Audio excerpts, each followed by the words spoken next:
उदयपुर में पिछले कुछ समय से हालात बहुत बिगड़ते जा रहे हैं। सांप्रदायिक तनाव चरम सीमा पर है। उदयपुर से 2 घटनाएं घटी, कन्हैयालाल हत्याकांड और देवराज की। इससे उदयपुर के पर्यटन नगरी की छवि काफ़ी धूमिल हुई है और पर्यटक यहाँ पर दूर दूर से आते हैं। और आज सुप्रीम कोर्ट के फैसले के बाद पूरे देश में भारत बंद किया गया है कि क्रीमी लेयर ही फ़ायदा ले रही है, बाकी लोगों को फ़ायदा ले रही है। इन दोनों बातों पर बात करने के लिए हमारे साथ हैं राज्य के पूर्व विधानसभा अध्यक्ष शांतिलाल जी चक्रोट, जो उदयपुर की नब्ज़ को अच्छे से जानते हैं, वृद्ध नेता हैं, बीजेपी के नेता हैं और जनमानस की भावनाओं को समझते हैं, नामी एडवोकेट हैं। चक्रोट साहब, आपका हमारे चैनल पर स्वागत है। सबसे पहले तो हमें ये बताएं कि ये जो 2 घटनाएं हुई, कन्हैयालाल हत्याकांड, दुर्भाग्यपूर्ण है, बहुत ही दुर्भाग्यपूर्ण है। हमारे यहाँ सांप्रदायिक सौहार्द बराबर बना रहा। 1965 को 19 जुलाई को जब दंगे हुए थे और 13 नवंबर 1966 में तत्कालीन मुख्यमंत्री मोहनलाल सुखाड़िया थे, उस समय जब दंगे हुए, पर इस प्रकार का तनाव कभी नहीं जो आज हुआ। 2 बच्चे पढ़ रहे हैं और क्लास में चाकू लेकर के आप जा रहे हैं, तो उन अध्यापकों को भी देखना चाहिए कि बच्चा किस प्रकार से आ रहा है, बच्चे की ट्रेंड क्या है, बच्चे की मानसिकता क्या है, बच्चे को आप क्या सिखाना चाहते हैं। बच्चे को आप गुरु ब्रह्मा गुरु विष्णु गुरुदेव महेश्वरा गुरु साक्षात ब्रह्म नमः तस्मै श्री गुरुवे नमः। गुरु ब्रह्मा है, विष्णु है, महेश्वर है, जो अज्ञान से ज्ञान की ओर ले जाए, जो अंधकार से प्रकाश की ओर ले जाए, जो शाश्वतता की ओर ले जाए, जो जहाँ से आदमी आप घूम करके 84 लाख जीवन पर नहीं महसूस करे और वो मुक्त हो जाए, ऐसा गुरु का ज्ञान होता है। उन गुरुओं ने भी उतना ध्यान भी दिया जितना दिया जाना चाहिए। बच्चों की तलाशी भी लेनी चाहिए। अब आज समय ऐसा आ गया है, मैंने कल अमेरिका का भी एक आर्टिकल पढ़ा कि अमेरिका के कोर्ट ने कहा है कि 5 साल के बच्चे में भी अब ज्ञान आ गया है।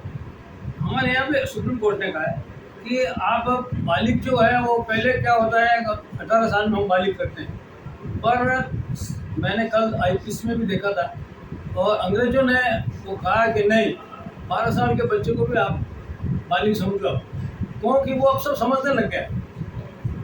अमेरिका में क्लास में बच्चे पिस्तौल चला लेते हैं और 8-10 बच्चों को मार डालते हैं एक दूसरे को।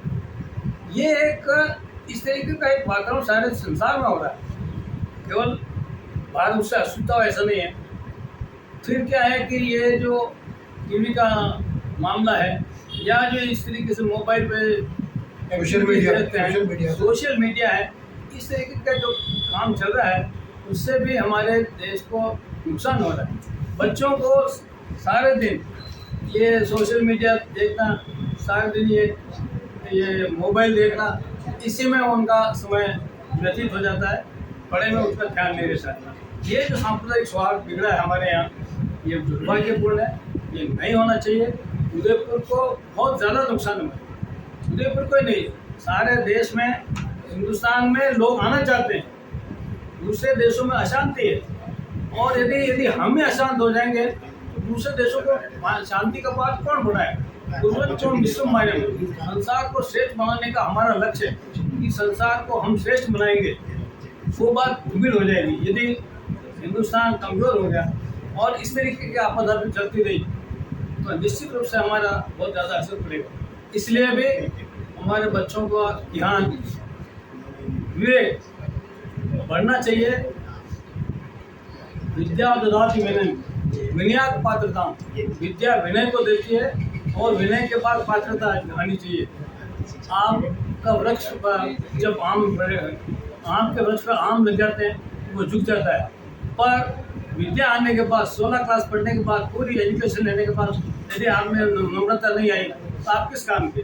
आप ताड़ के वृक्ष की तरह, खजूर के वृक्ष की तरह खड़े रह जाओ तो वो किसी काम का नहीं है।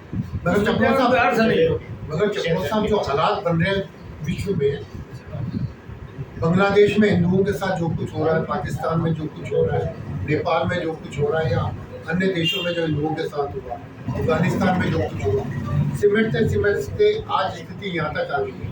और वो जो मानसिकता डेवलप हो रही है, उसका क्या प्रभाव देखते हैं? ये बहुत दुर्भाग्यपूर्ण है कि जिस देश में और जिस हिंदू संस्कृति ने, भारतीय संस्कृति ने या इस राष्ट्रवाद को पनपाया, या इस संस्कृति ने दुनिया में शांति का संदेश दिया, वो शांति का संदेश गड़बड़ होकर दे रहा है।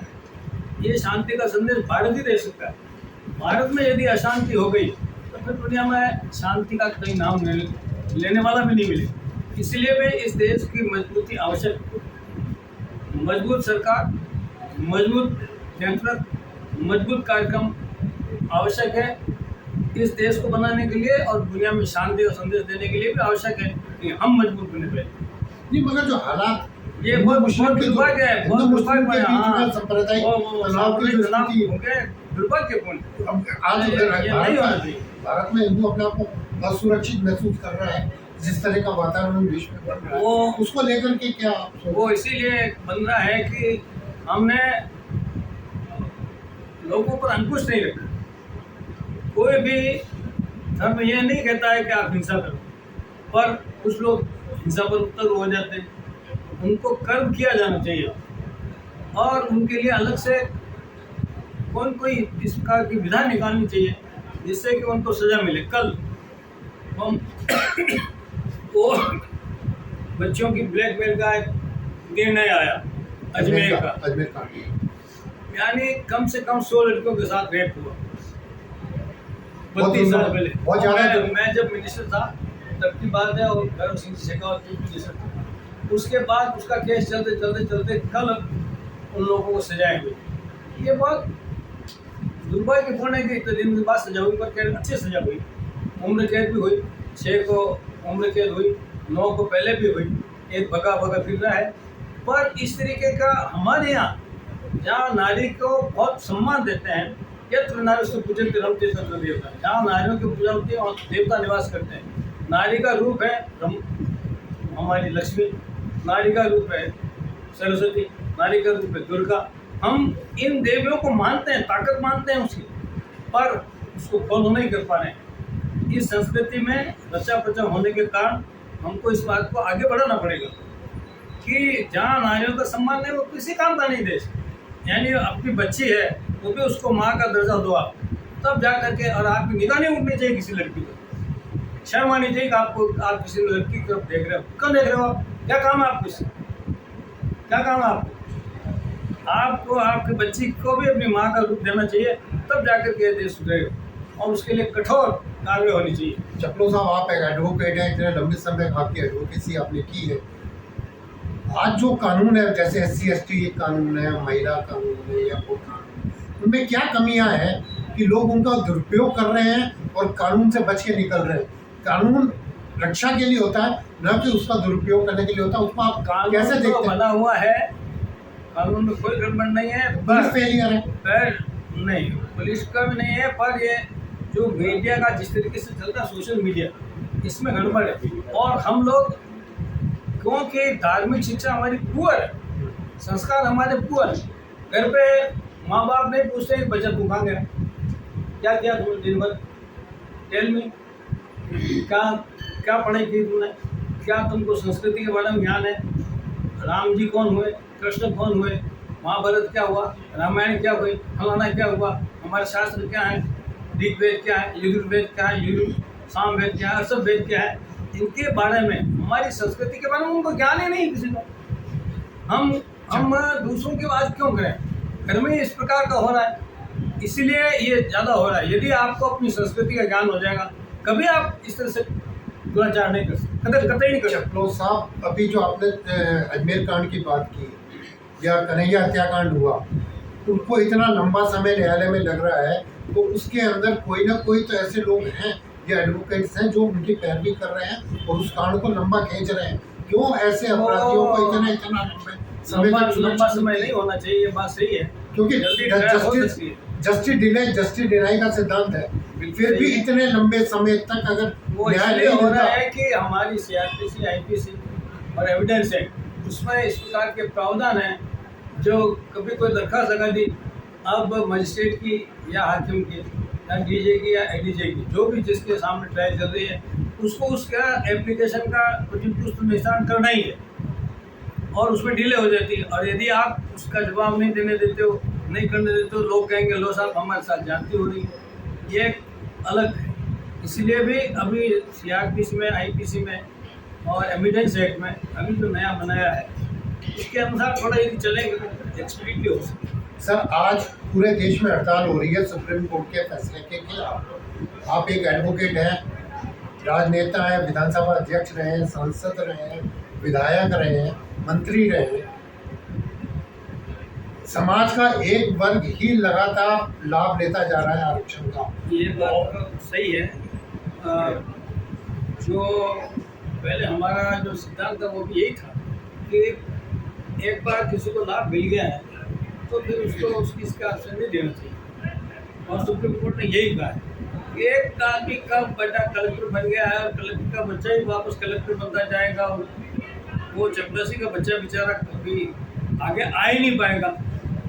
अब ये हो क्या रहा है कि जो बहुत ज़्यादा पढ़ लिख के गए हैं वो अपने आप के अलग कास्ट बना रहे हैं।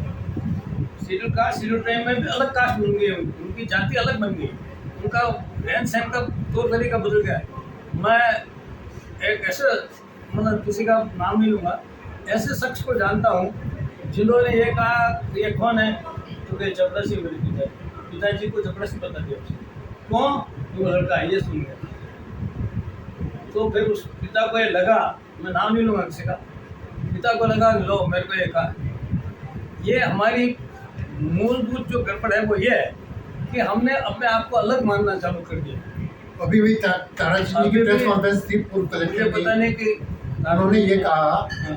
कि भारतीय जनता पार्टी आरक्षण के साथ छेड़छाड़ करना चाहती नो, है। कोई छाड़ नहीं कर रही। भारतीय जनता पार्टी जो कुछ कर रही है वो सही कर रही जी। है। भारतीय जनता पार्टी कोई आरक्षण को छेड़छाड़ नहीं कर रही है। जो आरक्षण है वंचित लोग हैं उनको मिलना चाहिए, जी, बिल्कुल मिलना चाहिए। मैं आज भी कहता हूँ, मैं जब मंत्री था तब मैंने जबरदस्ती हमारे कमेटियों के बच्चों को पढ़ाया।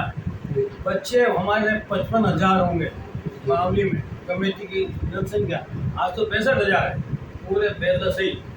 उसमें उन दिनों में जहाँ तक आदिवासियों का सवाल है 70 भी मेट्रिकुलेट नहीं थी। जी, जबरदस्ती मैं आपको कह नहीं सकता, पर मैंने जबरदस्ती पढ़वाया, जबरदस्ती दाखिला लगाया उनके माँ बाप को टोंका में, और जाकर के वो पढ़ने लगे। है ही नहीं अभी भी। आज अभी वो हमारे आए टीला जी, हम गए भी गए, वो वैसे के वैसे ही हैं, वो वंचित ही है, कुछ पता ही नहीं क्या हुआ आरक्षण का। वो लोग फायदा उठा रहे हैं आरक्षण का जो बहुत विजिलेंट, जी। और जो आदमी नहीं समझ पा रहा है वो नहीं समझ पा रहा है। तो उनको आगे लाने के लिए क्या करना लाना पड़ेगा? लाना चाहिए। तो सुप्रीम कोर्ट के आदेश की पालना होनी चाहिए आपके सब। सुप्रीम कोर्ट के भी आदेश की पालना होनी चाहिए, और उन लोगों को मतलब सरकार इस प्रकार का वजीफा दे कि वो गरीब आदमी बच्चों को आगे पढ़ा सके। पढ़ाने की उनकी स्थिति नहीं है। मगर एक बार जो अफसर बन गए या उनका परिवार आगे आ गया, उनकी आय अच्छी है, उनको अब लाभ बंद कर देना चाहिए, स्वेच्छा से छोड़ना चाहिए। स्वेच्छा से छोड़ने के यदि स्वेच्छा से छोड़े तो बहुत अच्छी बात है। जी, स्वेच्छा से छोड़ना चाहिए, ऐसा लोगों का मानना है। स्वेच्छा से छोड़ना चाहिए। जी जी जी। मैं जैसे मैं हूँ, मैं पूरा पढ़ा लिखा हूँ, मैं सब हूँ, अब उसके बाद में मुझे सब चीज़ चाहिए, ये मेरी गलती है। तो ये थे शांतिलाल जी चकलो, जो दोनों विषय कन्हैयालाल हत्याकांड, देवराज हत्याकांड और उस आज जो सुप्रीम कोर्ट के फैसले के ऊपर देश में हड़ताल हो रही है, उस पर अपने विशेषज्ञ के रूप में राय दे रहे थे। मैं आशा है, विशेषज्ञ तो नहीं हूँ, पर क्योंकि आप विधानसभा अध्यक्ष रहे हैं, कानून को समझते हैं, एडवोकेट रहे हैं। आशा है अगली बार फिर आपसे मुलाकात करेंगे किसी नए विषय के साथ। नमस्कार।